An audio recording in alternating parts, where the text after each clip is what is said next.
Hello everyone, আসসালামু আলাইকুম। কিউরেটরের নতুন আরেকটি ক্লাসে তোমাদের সবাইকে স্বাগতম। তোমাদের সাথে আছি আমি সিফাত ভাইয়া। আজকে আমরা আলোচনা করব পদার্থবিজ্ঞান প্রথম পত্রের দশম অধ্যায় আদর্শ গ্যাস ও গতিতত্ত্ব। তো তোমাদের এখানে অনেকগুলো প্রশ্ন দেওয়া আছে, চলো শুরু করা যাক। প্রথমেই দেখা যাচ্ছে কোন উক্তিটি সঠিক। এখানে আমরা প্রথম অপশনে দেখতে পাচ্ছি কোনো বস্তুর পৃষ্ঠের বিকিরণ ক্ষমতা একের অধিক। অপশন বি, নির্দিষ্ট চাপে কোনো গ্যাসের আয়তন তাপমাত্রা বৃদ্ধির সাথে বৃদ্ধি পায়। কোনো পদার্থ বিকিরণ প্রথায় যে তাপ ত্যাগ করে তা উহা ওই পদার্থের শুধু তাপমাত্রার উপর নির্ভরশীল, উহা পৃষ্ঠের প্রকৃতির উপর নির্ভরশীল নয়। উত্তম বিকিরণকারী বস্তুর তাপ শোষণ ক্ষমতা কম। তো এখানে সঠিক উত্তর হচ্ছে অপশন বি। কেন, নিচে ব্যাখ্যাটা দেখতে পাচ্ছ তোমরা। ওয়েল মেরিওট এর সূত্র অনুযায়ী নির্দিষ্ট চাপে গ্যাসের আয়তন তাপমাত্রা বৃদ্ধির সাথে বৃদ্ধি পায়, যা চার্লসের সূত্র দ্বারা সমর্থিত। তো আমাদের এখানে সঠিক উত্তরটি হচ্ছে নির্দিষ্ট চাপে কোনো গ্যাসের আয়তন তাপমাত্রা বৃদ্ধির সাথে বৃদ্ধি পায়। তারপর দেখি আমরা পরের প্রশ্ন। কোন তরলের সম্পৃক্ত বাষ্পচাপ। অপশন দেওয়া আছে তাপমাত্রা পরিবর্তনের সাথে অপরিবর্তিত থাকে, তাপমাত্রা বৃদ্ধির সাথে বৃদ্ধি অথবা হ্রাস পায়, তাপমাত্রা বৃদ্ধির সঙ্গে হ্রাস পায়, তাপমাত্রা বৃদ্ধির সঙ্গে বৃদ্ধি পায়। তো প্রথমেই আমরা জানবো সম্পৃক্ত বাষ্পচাপ বলতে কি বোঝায়। সম্পৃক্ত বাষ্পচাপ হচ্ছে কোনো নির্দিষ্ট তাপমাত্রায় কোনো আবদ্ধ স্থানে সর্বাধিক পরিমাণ বাষ্প ধারণ করে, তখন ওই বাষ্পকে সম্পৃক্ত বাষ্পচাপ বলা হয়। সম্পৃক্ত বাষ্পচাপ কি করে? সর্বাধিক চাপ প্রয়োগ করে। যেমন এখানে হচ্ছে কি একটা নির্দিষ্ট এরিয়া দেওয়া থাকবে, হ্যাঁ, নির্দিষ্ট এরিয়া দেওয়া থাকবে, কোনো আবদ্ধ স্থান। এই আবদ্ধ স্থানে একটা নির্দিষ্ট টেম্পারেচার তোমাকে দেওয়া থাকবে, ধরো 1.5 ডিগ্রি সেলসিয়াস।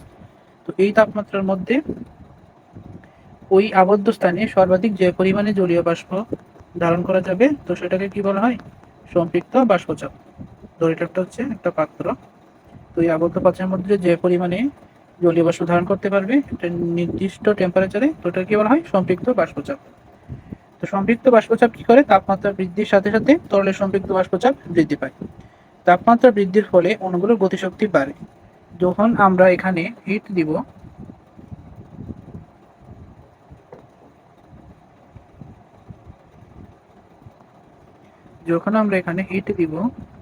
ধরো এখানে আগুন দেওয়া হলো, তখন কি করবে? এই যে অণুগুলো আছে এগুলো কি আরো জোরে জোরে ছোটাছুটি করবে। তখন কি হবে? অণুগুলো যখন বেশি জোরে জোরে ছোটাছুটি করবে, বেশি করে কি পাত্রের দেয়ালে আঘাত করবে। তার মানে কি অণুগুলোর গতিশক্তি বৃদ্ধি পেলে এবং কি চাপও বৃদ্ধি পাচ্ছে। তার মানে কি তরলের সম্পৃক্ত বাষ্পচাপ তাপমাত্রা বৃদ্ধির সাথে সাথে কি করে? বৃদ্ধি পায়। এখানে সঠিক উত্তর কি? ডি। আর একটা জিনিস এখানে মনে রাখবা, সম্পৃক্ত বাষ্পচাপ কি করে না? বয়েল এবং চার্লসের সূত্র মেনে চলে না। এটা কিন্তু মোস্ট ইম্পর্টেন্ট একটা লাইন, এটা কিন্তু পরীক্ষায় আসতে পারে। তো চলো পরের প্রশ্নে যাওয়া যাক। পরের প্রশ্নতে আমরা দেখতে পাচ্ছি কোন নিচের কোন উক্তিটি সঠিক নয়। অপশন এতে আছে নির্দিষ্ট তাপমাত্রায় বিভিন্ন গ্যাসের মিশ্রণ যে চাপ প্রয়োগ করে তা ওই মিশ্রণের মধ্যে গ্যাসগুলোর সমষ্টি চাপের সমান। বি অপশনে আছে স্ফুটনাঙ্কে তরলের সম্পৃক্ত বাষ্পচাপ তরলের পৃষ্ঠের উপরস্থ চাপের চেয়ে অধিক।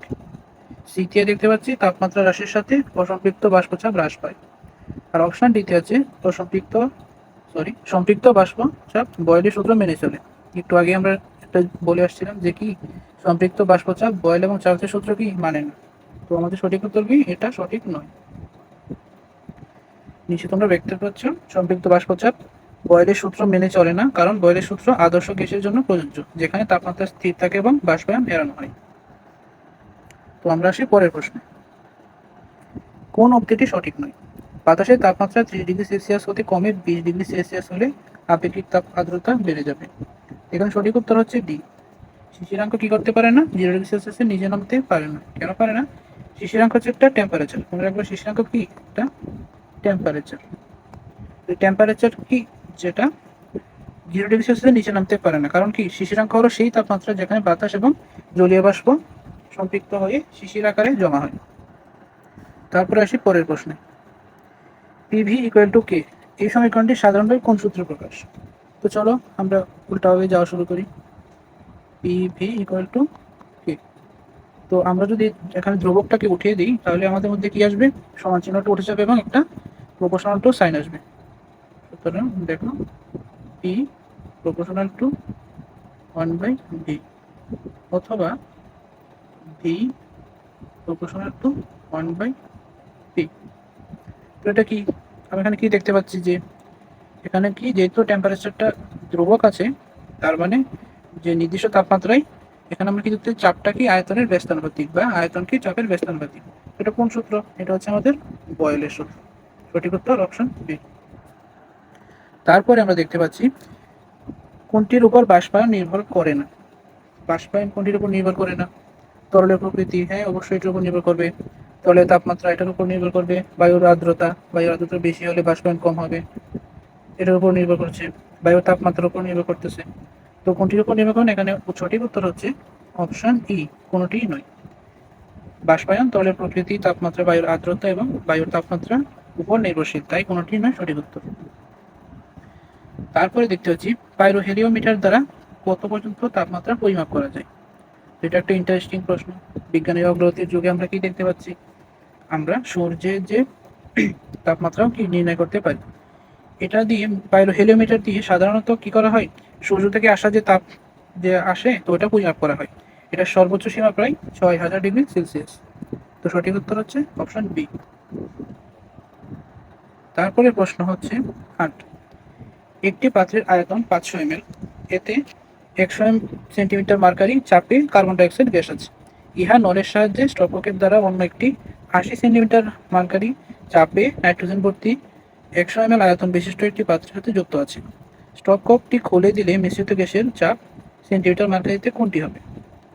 তো এখানে উত্তরটা ভুল দেওয়া আছে,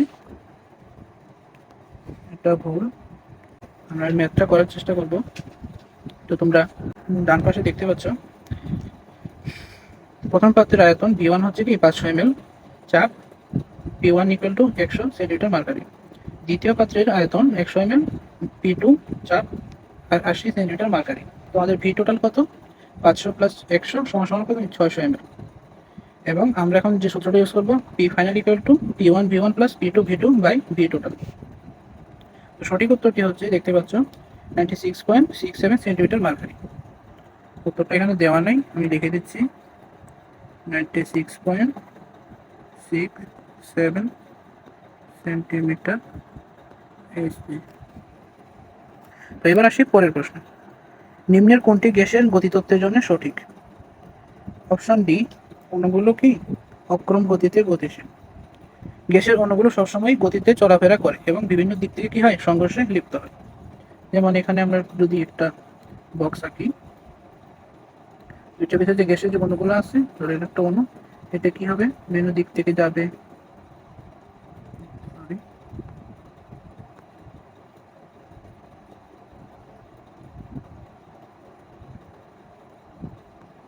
এদিকে যাবে, আবার ব্যাক করে দিকে ফিরে আসবে।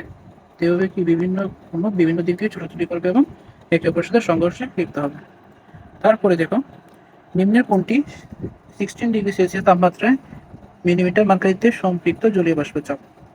তো এটা কি তোমরা মুখস্থ জানো, 16 ডিগ্রি সেলসিয়াস তাপমাত্রায় সম্পৃক্ত জলীয় বাষ্পের চাপ হচ্ছে 13.63 মিলিমিটার মার্কারি। সঠিক উত্তর এ। তারপরে প্রশ্ন দেখতে পাচ্ছি, নির্দিষ্ট ওজনের একটি আদর্শ গ্যাসের ক্ষমতা নির্ভর করে তার কোন বৈশিষ্ট্যের উপরে। তাপমাত্রার উপরে। কারণ তাপমাত্রা বৃদ্ধি পেলে কি হবে, গতিশক্তি বৃদ্ধি পাবে। তেমনি চাপ ও ইনডিরেক্টলি তাপমাত্রার উপর নির্ভরশীল, আয়তন, ঘনত্ব সবগুলো। তো সঠিক উত্তর কি, সঠিক উত্তর এ, তাপমাত্রা। তারপরে প্রশ্ন দেখো, নির্দিষ্ট পরিমাণ গ্যাসের অভ্যন্তরীণ শক্তি নির্ভর করে তার তাপমাত্রার উপর, আয়তনের উপর, চাপের উপর। সবকটি এর উপর নির্ভর করবে, তাপমাত্রার উপর। আয়তন, চাপ, বাকিগুলো ইনডিরেক্টলি কি তাপমাত্রার উপরই নির্ভরশীল। তো সঠিক উত্তর এ। 13 প্রশ্ন দেখতে পাচ্ছ, কোন তাপমাত্রায় গ্যাসের গতিশক্তি শূন্য হবে। এটা কি, -273 ডিগ্রি সেলসিয়াস বা 0 কেলভিন তাপমাত্রা কি হয়, এটা কি, এটা একটা পরম শূন্য তাপমাত্রা। পরম শূন্য তাপমাত্রা।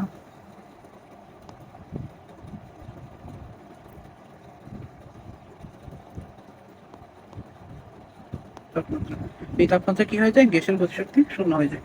আমাদের সঠিক উত্তর কি? Option C, -273°C। তো 14 নম্বর প্রশ্নে দেখো, নির্দিষ্ট ওজনের একটি আদর্শ গ্যাসের ক্ষমতা কোন বৈশিষ্ট্যের উপরে নির্ভর করে? এটা কি? অবশ্যই তাপমাত্রার উপরে নির্ভর করে। দেখো এখানে তাপমাত্রা কিন্তু গ্যাসের ক্ষেত্রে একটি ইম্পর্টেন্ট ফ্যাক্টর, যেটা অনেকগুলো বৈশিষ্ট্যই নিয়ন্ত্রণ করতে পারে। সঠিক উত্তর কি? Option D. তারপরে প্রশ্ন দেখতে পাচ্ছি, শিশিরাঙ্ক বলতে কি বোঝায়? তো শুরুতে আমরা বলছিলাম শিশিরাঙ্ক কি? একটা তাপমাত্রা। শিশিরাঙ্ক সেই তাপমাত্রা যখন বাতাসের আর্দ্রতা সম্পৃক্ত হয়ে শিশির আকারে জমা হয়। তো ওটা কি? অপশন সি, তাপমাত্রা। তারপরে প্রশ্ন দেখতে পাচ্ছি, স্বাভাবিক তাপমাত্রা ও চাপে অক্সিজেন গ্যাসের অণুর গড় বেগের বর্গমূল কত? তো এটাও একটু ভুল আছে, উত্তরটা ডি হবে না। এটা সঠিক উত্তর হচ্ছে option B, 461 millimetre per second. তো এখানে কোন, তোমরা সবটা বামে ডানে দেখতে পাচ্ছ।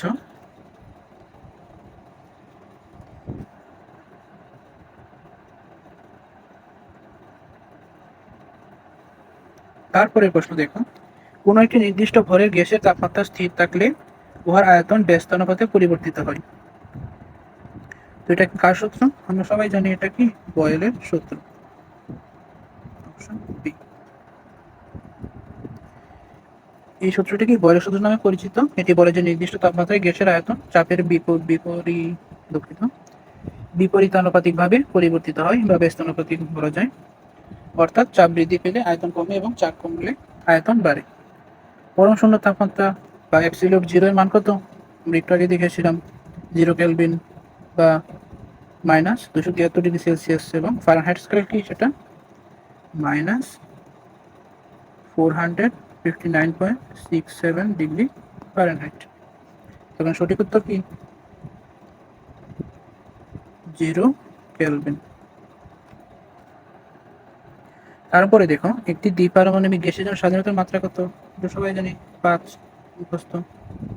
দ্বিপারমাণবিক গ্যাসের ক্ষেত্রে স্বাধীনতার মাত্রা 5, যার মধ্যে কি 5টা অনুবর্তী এবং 5টা কি ঘূর্ণনজনিত। তো 3+2 = 5। তারপরে প্রশ্নটি ইনকমপ্লিট, তো এটা আমরা স্কিপ করছি। তো 300 কেলভিন তাপমাত্রায় একটি আদর্শ গ্যাসের গতিশক্তির কত? আদর্শ গ্যাসের জন্য গতিশক্তি নির্ণয় করা যায় তাপমাত্রা এবং বোল্টজম্যান ধ্রুবকের সাহায্যে। তো তোমরা একটা ম্যাথ হিসেবে করে নিবা। 300°C তাপমাত্রায় সঠিক উত্তর কত? Option B, 3741 joule.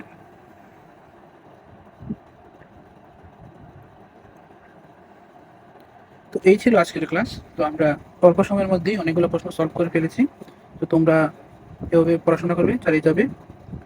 তোমাদের সাথে ছিলাম আমি, সিফাত ভাইয়া। ধন্যবাদ সবাইকে। আসসালামু আলাইকুম।